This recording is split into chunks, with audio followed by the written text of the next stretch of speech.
So finally आज हम मिलने वाले हैं नैतिक शर्मा से, जिसने 12th के साथ में बहुत बढ़िया स्कोर किया है। 652 प्लस स्कोर एक्सपेक्टेड है। एनटीए की आंसर की का वेट है ताकि इन मार्क्स पे अब मोहर लग जाए। आरबीएससी बोर्ड से ये स्टूडेंट है। कहते हैं ना कि आरबीएससी बोर्ड के अंदर जो बच्चा रहता है वो 12th के साथ क्रैक कर पाएगा या नहीं कर पाएगा। आपको बताता हूँ, सीबीएसई और आरबीएससी दोनों बच्चों के लिए इक्वल अपॉर्चुनिटी रहती है। आप देखिए आरबीएससी बोर्ड के अंदर भी बच्चे ने 90.2% स्कोर किया है और उसके साथ नंबर ऑफ एग्जाम्स निकाले हैं। जेई मेन के अंदर भी बहुत बेटर स्कोर है। Physics and chemistry 99 point plus percentile है। आईएटी, एनएसईबी, आईएनबीओ और आईएनओ सारे एग्जाम क्रैक किए हैं विद 12th। और इस बच्चे का केमिस्ट्री बहुत अच्छा सुपर रहा है। इस बच्चे ने बताया कि सर केमिस्ट्री और फिजिक्स के अंदर इस बच्चे को डर नहीं लगा। जो नीट एग्जाम के अंदर केमिस्ट्री और फिजिक्स का लेवल बढ़ा तो बिल्कुल काम होकर के इस बच्चे ने सारी चीजें प्रोसीड की। और हमारे साथ केमिस्ट्री के लेजेंडरी टीचर भी हैं गौरव मिश्रा सर।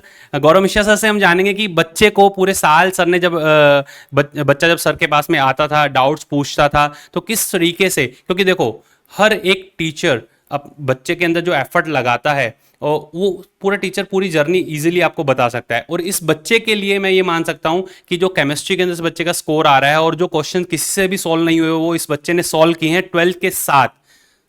तो क्या रहा, क्या आपने एक्स्ट्रा डोज इस बच्चे को दी सर? जी सर, सबसे पहले तो मेहनत तो नैतिक की ही है, तो ज़्यादा क्रेडिट तो मैं नैतिक को ही दूंगा। बहुत ही सिंसियर स्टूडेंट है, ठीक है। बहुत मेहनत करी उसने साल भर और लगातार लगा रहा। स्माइल बहुत कम करता है बट इसके अंदर एक साइलेंट डिटर्मिनेशन है और उसकी वजह से इसको फाइनली बहुत अच्छा रिजल्ट मिलने जा रहा है। तो नैतिक को सबसे ज़्यादा क्रेडिट जाता है, इसको मैं कॉन्ग्रेचुलेट करूँगा। But at the same time मैं ये कहना चाहूँगा कि हम यहाँ पर फिज़िक्स, केमिस्ट्री, बायोलॉजी तीनों सब्जेक्ट्स बहुत ही बेसिक से पढ़ाते हैं। ग्रास रूट लेवल से चीज़ों को एडवांस लेवल तक लेके जाते हैं, जिस वजह से क्वेश्चंस अगर कंसेप्चुअल हों, सुपरफिशियल ना हो, थोड़ा डेप्थ लिए हुए क्वेश्चंस हों, लैंग्वेज थोड़ा डिफ़िकल्ट हो, तो बच्चे कंफर्टेबल रहते हैं। Enough number of test papers हमने यहाँ पर लिए हैं जिनमें सब वैरायटी के क्वेश्चंस कवर हुए हैं। शायद ही कोई प्रोफाइल्स रह गई हों जो हमारे टेस्ट में कवर ना हुई हों। तो बच्चे क्वेश्चंस को देख के घबराते नहीं हैं कि ये कुछ बहुत नया क्वेश्चन आ गया है, और अगर आएगा भी तो भी बच्चों के पास वो डेप्थ है, वो थ्योरी में स्ट्रेंथ है कि वो क्वेश्चंस को इजीली हैंडल कर सकते हैं। बिल्कुल बिल्कुल बिल्कुल सर। आपका क्या कहना है नैतिक? आपने जो ये 652 आपका एक्सपेक्टेड स्कोर अभी आ रहा है और काफ़ी सारे एग्जाम्स आपने निकाले कि सभी टीचर्स ने आपकी किस तरीके से हेल्प की? स्पेशली सबसे पहले मैं सबसे टफेस्ट सब्जेक्ट नीट के जो स्टूडेंट्स हैं उनको रहता है कि हमारा फिजिक्स सबसे टफ रहता है, तो फिजिक्स के अंदर आपकी हेल्प कैसे हुई, आप बताएं।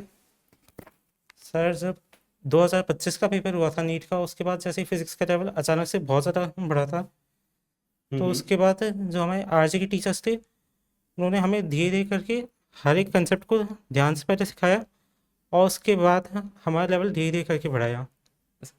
और वहीं अगर अपने केमिस्ट्री की बात करें, क्योंकि देखो मैं आपको बताता हूँ बच्चा बोलने में थोड़ा हिचकिचाता है, सर ने पहले ही बोल दिया, बहुत साइलेंट रहता है ये, और साइलेंट रह करके ये मार्क्स जो हैं वो अचीव किए हैं, आपको पता है।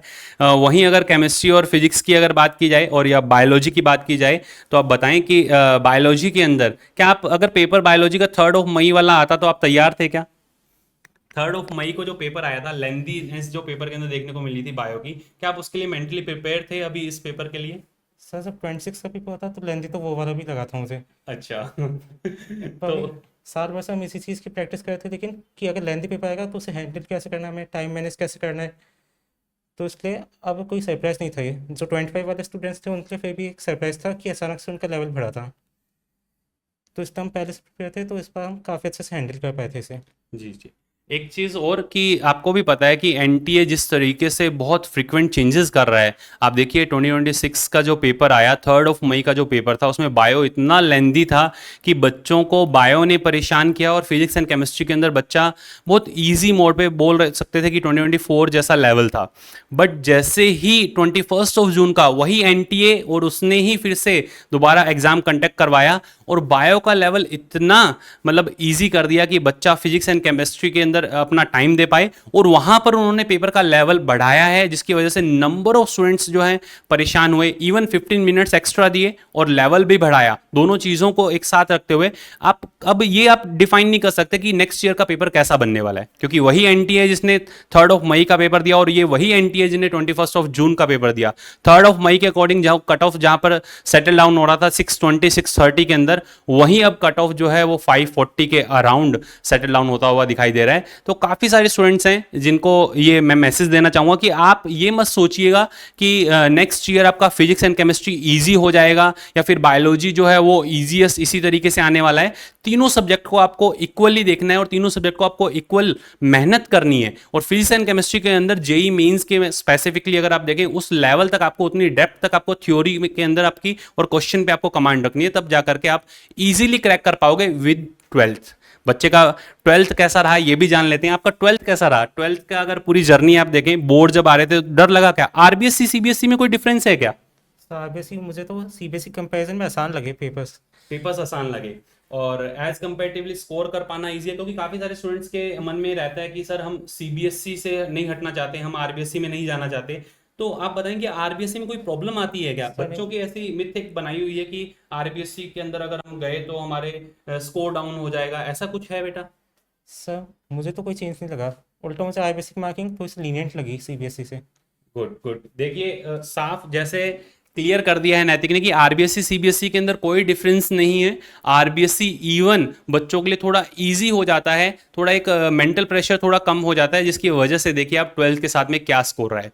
तो यही आप सभी स्टूडेंट्स को कहना है कि आप तीनों सब्जेक्ट को बहुत अच्छे से डेप्थ में पढ़िए और थ्योरी और एज वेल एज आपके क्वेश्चंस की जो कमांड है वो बहुत सुपर लेवल की होनी चाहिए, जो हम यहाँ पे अब प्रोवाइड कर रहे हैं। और दूसरी चीज़ ये कि आपको बता देता हूँ, जो भी स्टूडेंट हमारे साथ प्रोसीड करना चाहता है 29 जून को मंडे से नए बैचेस स्टार्ट हो रहे हैं। ये देखिए आप, मंडे से जो बैचेस स्टार्ट हो रहे हैं उन बैचेस के अंदर अभी आपको नीचे एक नंबर देखने को मिलेगा। इस नंबर पे आप डायरेक्टली कॉल कर सकते हैं, आप हमसे ऑफलाइन जुड़ सकते हैं। ऑफलाइन सेंटर आरजी अजमेर के अंदर सिविल लाइंस के अंदर है। और नंबर ऑफ स्टूडेंट्स हैं जो 12th के साथ सिलेक्ट हो रहे हैं, ये सेकेंड स्टूडेंट जिसकी जर्नी हमने डिस्कस की। अभी और भी बहुत सारे स्टूडेंट्स हैं जिनके साथ अपने प्रोसीड करने वाले हैं 1 by 1। और आप देखिएगा नंबर ऑफ स्टूडेंट ऐसे भी है जिन्होंने 650 प्लस एक स्टूडेंट ये देखने को मिल रहा है। उसके अलावा भी ऐसे स्टूडेंट्स हैं जिनसे अपने 1 by 1 मिलने वाले हैं। So best wishes for your future, all the best to all of you, love you all, thank you.